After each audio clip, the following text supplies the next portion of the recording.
नमस्कार, मैं हूं श्वेता झा और आप देख रहे हैं आज तक। जेब तो कट गई जेटली जी। जी हां, बजट के बाद कहां तो लोगों के आस थी महंगाई घटेगी, कमाई और खर्चे के बीच बजट का कोई रास्ता निकलेगा, लेकिन जनता की जेब पर तो दोहरी मार पड़ गई। बजट में महंगाई घटाने का तो कोई उपाय खास नहीं, लेकिन शाम होते होते पेट्रोल डीजल के दाम बढ़ गए। ये तो जनता पर दोहरी मार पड़ गई। बजट में वित्त मंत्री ने ऐलान किया और उसके चंद घंटों के भीतर ही देश में डीजल पेट्रोल की कीमतें बढ़ाने का ऐलान भी तेल कंपनियों ने कर दिया। इस ऐलान के बाद पेट्रोल के रेट 3 रुपए 18 पैसे प्रति लीटर और डीजल के दाम 3 रुपए 9 पैसे बढ़ गए। बढ़ी कीमतों के हिसाब से दिल्ली में 1 लीटर पेट्रोल की कीमत अब 60 रुपए 49 पैसे हो गई है। मुंबई में 1 लीटर पेट्रोल के लिए अब 68 रुपए 14 पैसे खर्च करने होंगे। कोलकाता में 1 लीटर पेट्रोल का नया दाम 67 रुपए 92 पैसे होगा। चेन्नई में 63 रुपए 31 पैसे में 1 लीटर पेट्रोल मिलेगा। इसी तरह देश में डीजल के दाम भी बढ़ गए हैं। दिल्ली में 1 लीटर डीजल अब 49 रुपए 71 पैसे में आएगा। मुंबई में 1 लीटर डीजल नई कीमत 57 रुपए 8 पैसे का होगा। कोलकाता में 1 लीटर डीजल के लिए अब 54 रुपए 29 पैसे खर्च करने होंगे। चेन्नई में 1 लीटर डीजल अब 52 रुपए 92 पैसे में आएगा। पेट्रोल और डीजल की बढ़ी कीमतें रविवार आधी रात से लागू हो जाएंगी। तेल कंपनियों ने इस बढ़ोतरी के लिए अंतर्राष्ट्रीय बाजार में कच्चे तेल की कीमतों में हुए इजाफे को वजह बताया है। जून के बाद ये पहला मौका है जब अंतर्राष्ट्रीय बाजार में कच्चे तेल की कीमतों में तेजी आई है। आज तक ब्यूरो। और अब रुक करते हैं मोदी सरकार के पहले पूर्ण बजट की। लेकिन जनता की जेब भरने का उपाय यहां भी खास नहीं दिख रहा है, बल्कि सर्विस टैक्स बढ़ाकर वित्त मंत्री ने जनता की जेब खाली करने का पूरा उपाय कर दिया है। अब आप खाना खाने जाएं या फिर घूमने या फिर इलाज करने या घर खरीदने, जेब तो पहले से ही ज्यादा ढीली करनी पड़ेगी अब आपको। रोटी महंगी, यानी बनाने से लेकर खाने तक पहले से ज्यादा खर्चीला होगा खाना। कपड़ा महंगा, यानी खरीदने से लेकर सिलाने और ड्राई क्लीन कराने तक जेब होगी ज्यादा ढीली।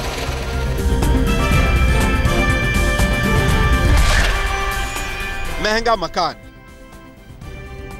यानी बनाने से लेकर खरीदने तक पहले से ज्यादा चुकानी होगी कीमत।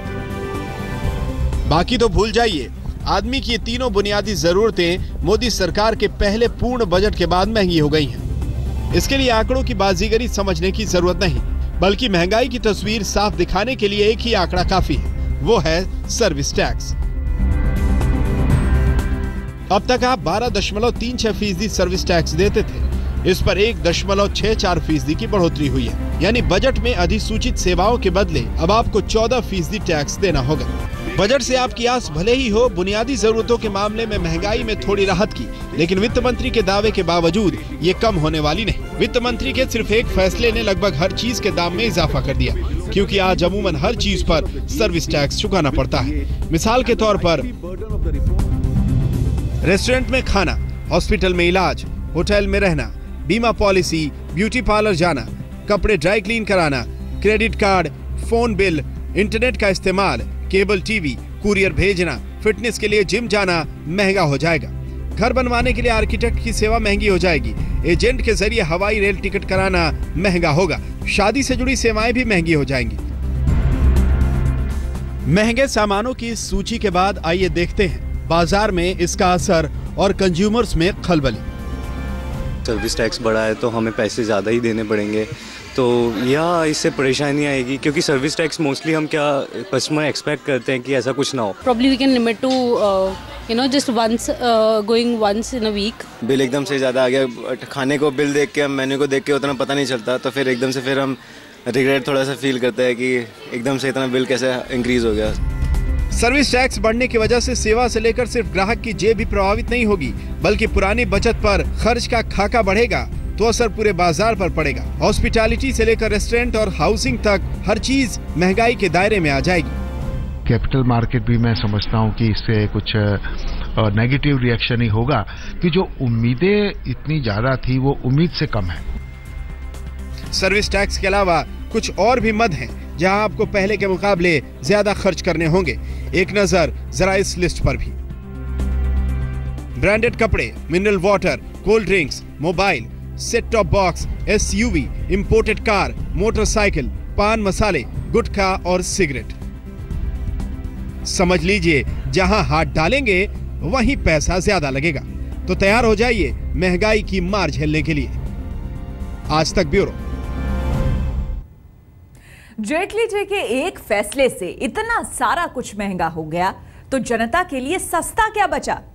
चलिए इसका भी जायजा लेते हैं और देखते हैं कि आम बजट के प्रावधानों से जो चीज सस्ती होगी वो आम जनता के लिए कितनी राहत पहुंचाएगी।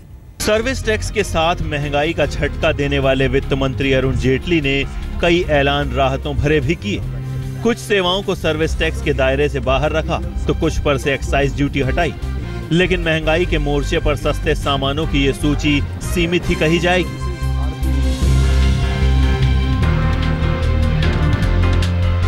सीमित इसलिए क्योंकि महंगाई से राहत दिलाने का भरोसा देने वाले बजट से लोगों की आस भी आसमान छू रही थी। लेकिन उम्मीदों की कसौटी पर सस्ते सामानों की फेहरिस्त कुछ यूं रही। कंप्यूटर लैपटॉप सस्ता होगा, छोटे एलसीडी टीवी सस्ते होंगे, डिजिटल कैमरे सस्ते होंगे, साबुन तेल सस्ते होंगे, हीरे और कीमती पत्थर सस्ते होंगे, अगरबत्ती सस्ती होगी, 1000 रुपए से ज्यादा कीमत वाले चमड़े के जूते चप्पल सस्ते होंगे, सर्विस टैक्स हटाने के बाद प्रोसेस्ड फूड सस्ते होंगे, जूसेस सस्ते होंगे क्योंकि फूड प्रोसेसिंग को सर्विस टैक्स से निकाल दिया गया है और ये बहुत बड़ी बात है क्योंकि ये इससे हमारे फार्मर्स को बहुत इंकरेजमेंट मिलेगी। जो सर्विस टैक्स का जो भी इफेक्ट था फूड प्रोसेसिंग कॉस्ट पर वो उसका तो 14% तो होगा, तो उससे जितना कम ठीक बता नहीं सकते मगर करीबन इतना 14% कॉस्ट के ऊपर 14%।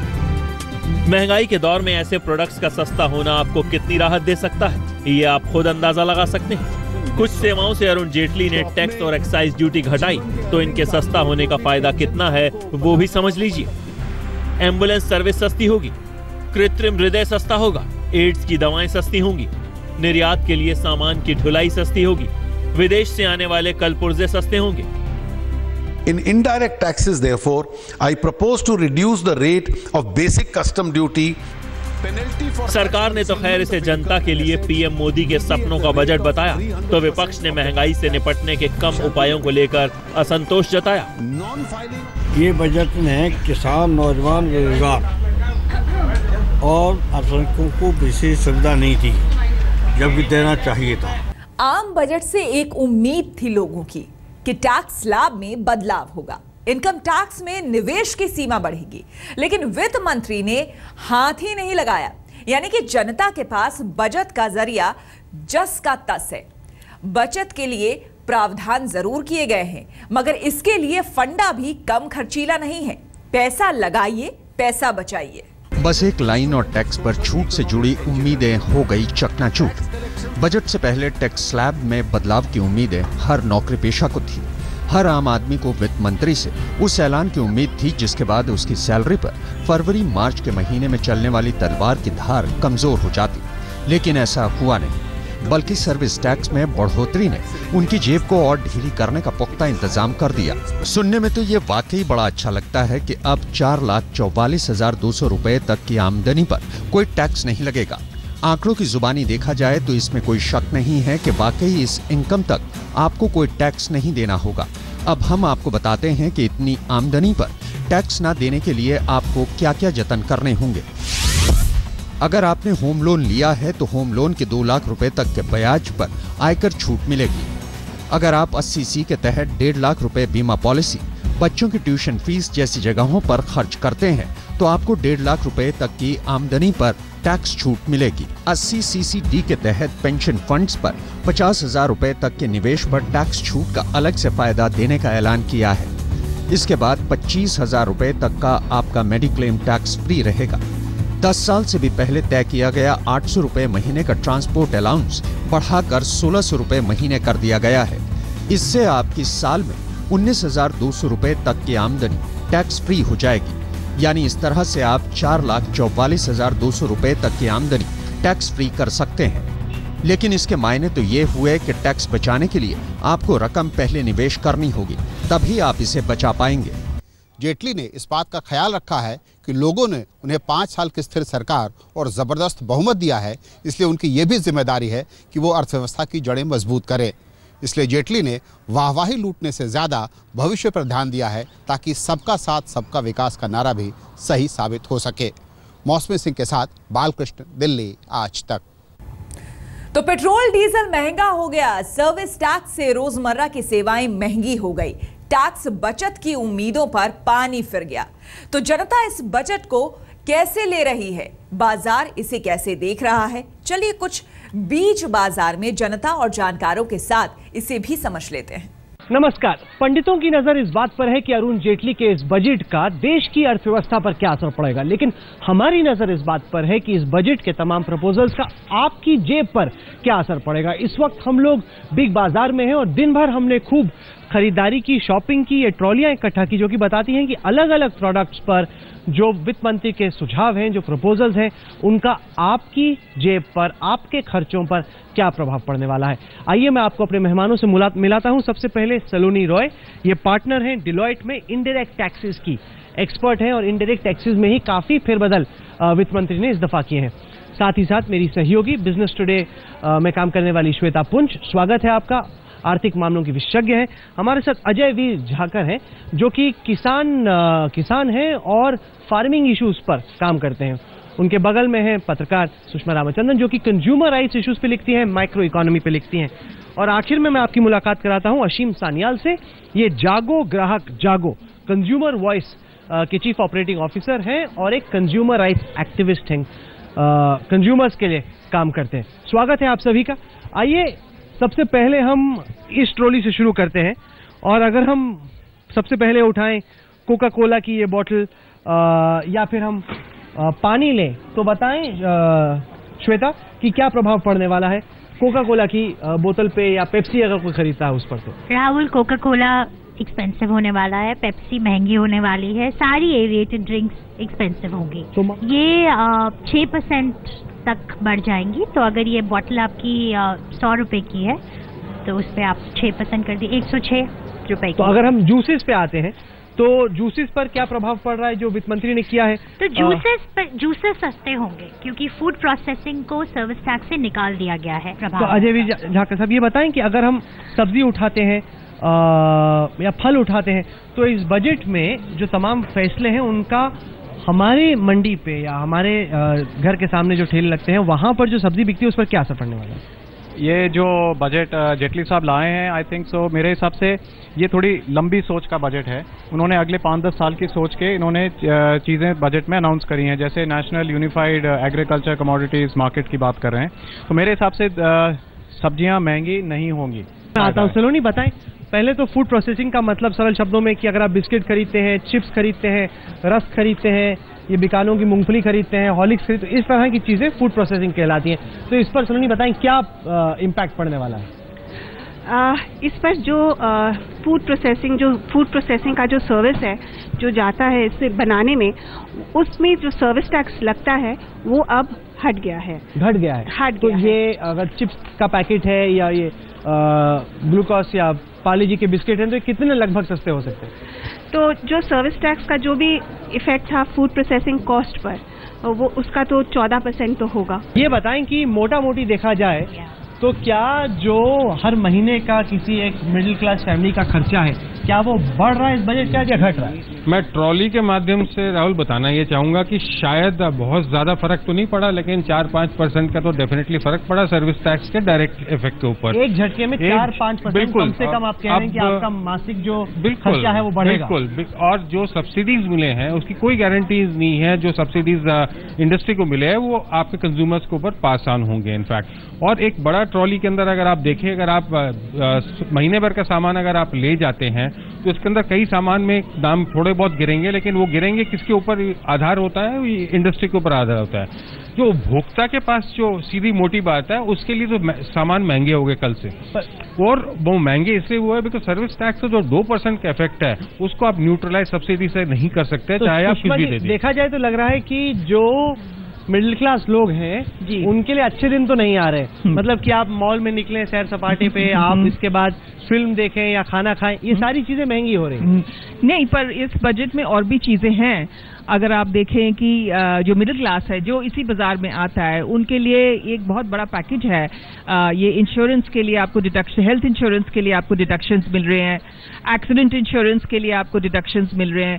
एक यूनिवर्सल सोशल सिक्योरिटी का प्रोग्राम शुरू किया है पहली बार इस बजट में, और जो एल्डरली लोग हैं उनके हित के लिए कुछ पेंशन स्कीम है। तो ये बहुत बड़ा पैकेज है। फिलहाल हमें इजाजत दीजिए। आप सब हमारे साथ जुड़े इसके लिए आपका शुक्रिया। देश और दुनिया की बाकी खबरों के लिए आप देखते रहिए आज। मोदी सरकार ने अपने पहले पूर्ण बजट में देश में कई योजनाओं का ऐलान कर दिया। गरीबों के लिए तमाम योजनाएं शुरू की जा रही है, जहां बहुत कम रकम खर्च करके बीमा कवरेज देने की घोषणा की गई है। पहली बार देश के हर नागरिक के लिए पेंशन की योजना भी लाई गई है। सरकार ने 4 बिल्कुल नई योजनाओं का ऐलान किया। इन योजनाओं में पहली योजना है अटल पेंशन योजना। इसके लिए सरकार 5 साल तक 1000 रुपए के प्रीमियम का भुगतान करेगी, जबकि 1000 स्कीम से फायदा उठाने वाला शख्स देगा।